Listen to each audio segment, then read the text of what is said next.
नमस्कार दोस्तों, मैं डॉक्टर प्रवीण आज आपके सामने हाजिर हूँ अनुप्रिया की अगली कहानी लेकर। प्रेम की जाति और जाति का प्रेम भाग 1। ये सर्दियों की धूप भी ना मानो जैसे मोहब्बत सिखा रही हो।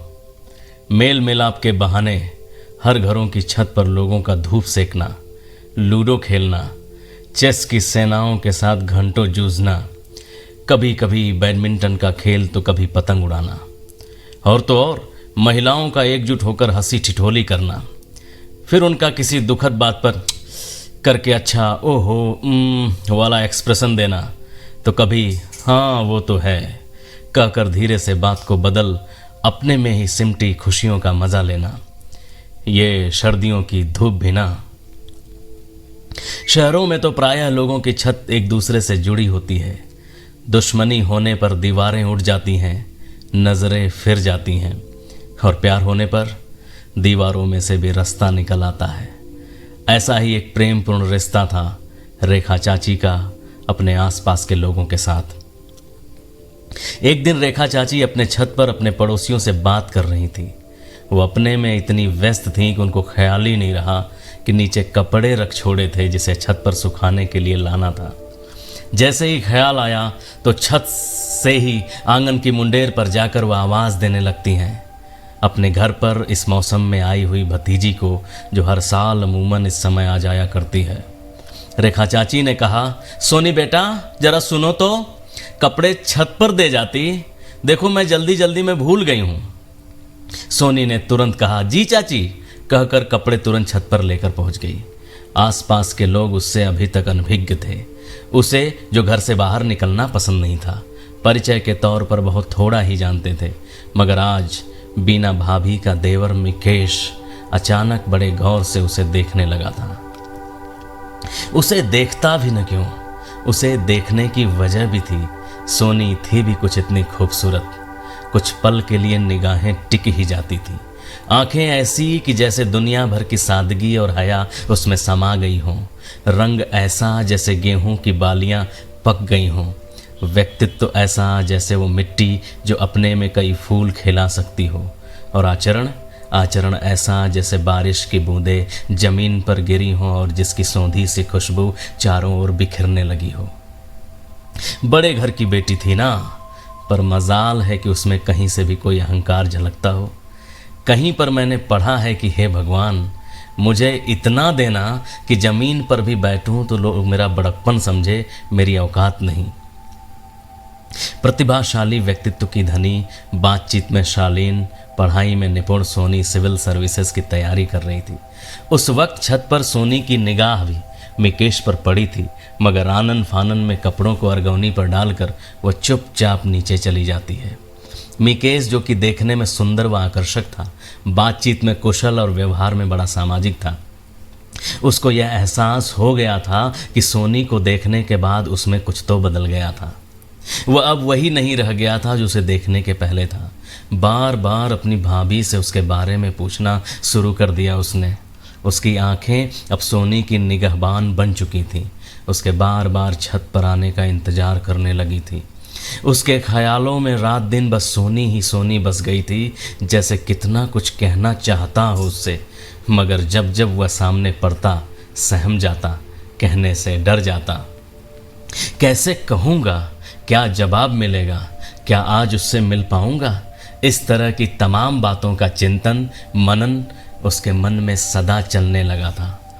सोनी भी कुछ कहती तो नहीं थी, मगर उसे इस बात का एहसास हो गया था कि शायद उसे भी मिकेश से प्रेम हो गया है, क्योंकि ये तो सुना ही होगा कि ये कैसे मुमकिन है कि हम नशीनों के दिल को दिल की खबर न पहुँचे।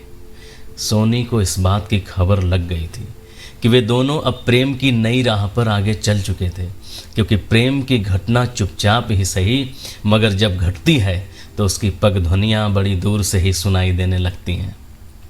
सोनी एक दिन छत के झूले पर बैठी किताब पढ़ रही थी। मिकेश ने आज ठान रखी थी कि आज अपने हृदय की व्यथा की कथा को जाहिर करके रहेगा। अभी तक सारी गुफ्तगू आंखों ही आंखों में चल रही थी, आज आंखों से निकलकर शब्दों की दुनिया में प्रवेश करना चाहता था। फिर मिकेश छत पर आया और सोनी को देख सीधे बोला, हाय हेलो, क्या पढ़ रही हो? सोनी थोड़ी हिचकिचाई मगर फिर हिम्मत करके बोली, दर्शन, बुद्ध का दर्शन। मिकेश ने कहा, अच्छा जरा मैं भी तो देखूं। इतना कहते ही किताब के बहाने मिकेश ने सोनी का हाथ पकड़ लिया। अचानक प्रेम के स्पर्श से सोनी जैसे सिहर सी गई हो, मानो जैसे शांत बहती हुई नदी में किसी ने कंकड़ फेंक दिया हो। दिल की बात कहने की आरजू लिए मिकेश ने बड़ी हिम्मत से कहा, सुनो, क्या तुम मुझसे प्रेम करती हो? यह कहते ही टपाक से खुद ही बोल बैठा कि मैं तो तुम्हें चाहने लगा हूं यार। इस पर सोनी की नजरें झुकी तो बस झुकी सी रह गईं। मिकेश उसकी झुकी नजरों में खुद के उठ जाने का एहसास करने लगा। और सोनी जो हर परिस्थिति में खुद को दृढ़ रखने वाली लड़की थी, वह मानो जैसे मोमबत्ती की तरह पिघलने लगी हो। हर चीज में निपुणता खोजने वाली सोनी आज स्टूपिड से लग रही थी। उसने मिकेश के प्रेम को स्वीकार जो कर लिया था, चुपचाप, मगर एक तथ्य से जिससे दोनों प्रेमी बिल्कुल अनजान थे, जो प्रेम का धर्म स्वभाव भी है। दुनिया में आज तक कोई प्रेम पूरा नहीं हुआ। प्रेम कभी पूरा होता नहीं। प्रेम सदा एक अधूरापन छोड़ जाता है। प्रेम तो हो जाता है एक ही क्षण में, मगर प्रेमी प्रेमिका अपनी पूरी जिंदगी लगा देते हैं उस अधूरेपन को भरने में, जो किसी के भी जीवन में पूरा कभी नहीं हो पाता। फिर क्या था, मोबाइल नंबर का आदान प्रदान और बातचीत का सिलसिला शुरू, और फिर वही इतिहास, फिर वही कहानी। लैला मजनू, सिरी फराद, हीर रांझा, रोमियो जूलियट का नया संस्करण। दर्द भरे गीतों का होठों पर हर पल गुनगुनाना। कहानी आगे चलती रही। कुछ दिनों तक तो उनका इश्क पूर्णिमा का चांद बना रहा, मगर फिर अचानक कुछ दिनों बाद एक दिन सोनी का अपने घर जाने का समय आ गया। पर सोनी अब यहाँ से वैसी नहीं जा रही थी जैसे यहाँ पर आई थी। उसने मोहब्बत को संभालने का हुनर सीख लिया था।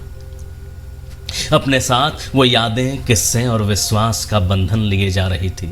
कभी न दूर होने का वादा भी मन में किए जा रही थी। मिकेश भी कभी न जुदा होने की कस्में खाए जा रहा था। अपने आप को एक दिलासा दिए जा रहा था कि हम विदा तो हो रहे हैं, मगर जुदा नहीं होंगे कभी। हम जल्द ही मिलेंगे और जल्द ही हमेशा हमेशा के लिए एक हो जाएंगे। बहुत ही भारी मन से वो एक दूसरे को विदा कह पाए, परंतु टेक्नोलॉजी ने उन्हें किन्हीं अर्थों में जुदा नहीं होने दिया।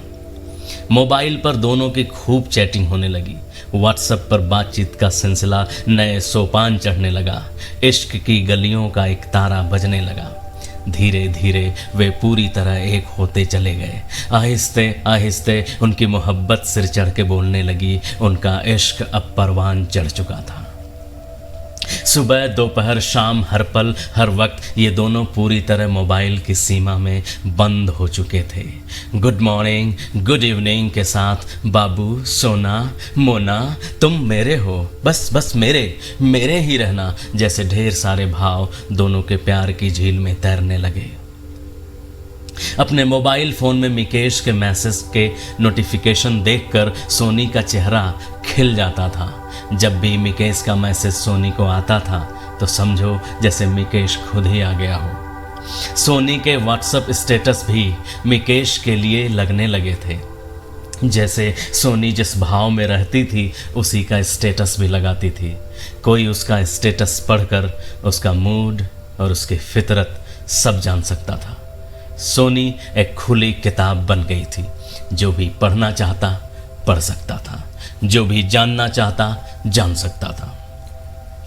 जीवन में संतुलित होना बड़ी ऊंची बात है और संतुलित व्यवहार करना उससे भी बड़ी बात। इस बात का ख्याल करके सोनी हमेशा यह ध्यान रखती थी कि उसकी वजह से किसी को कोई ठेस तो नहीं पहुंच रही, किसी को उसकी कोई बात बुरी तो नहीं लग रही।